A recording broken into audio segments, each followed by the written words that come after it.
Guys, good morning and welcome back to my channel. তোমরা সবাই কেমন আছো? আশা করি ভালো আছো। আর আমি খুব খুব খুব ভালো আছি। তো কালকে আমার দাদার বার্থডে গিয়েছে, মানে 30 আগস্ট। যেহেতু আমি ভয়েস ওভারটা 31 তারিখ দিচ্ছি, তাই আমি বলছি খুব খুব ভালোভাবে কেটে গেছে। আমার এখানে আমার দাদাকে সবাই আশীর্বাদ করছে, কেক কাটা হচ্ছে। আর আমি সব অ্যারেঞ্জমেন্ট করেছি, একা না, মানে সবাই করেছে, বাট আমি রান্নাবাড়া আমি সব করেছি একা একা।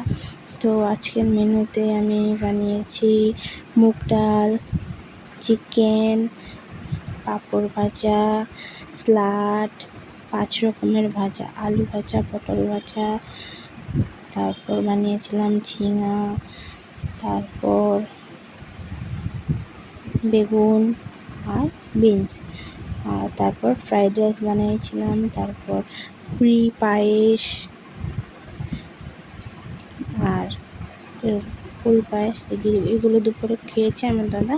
তারপর বিকেলে গিয়ে আমি আমাদের এখান থেকে কেক নিয়ে এসেছি, চকলেটি কেক, বিকজ আমি ভালোবাসি।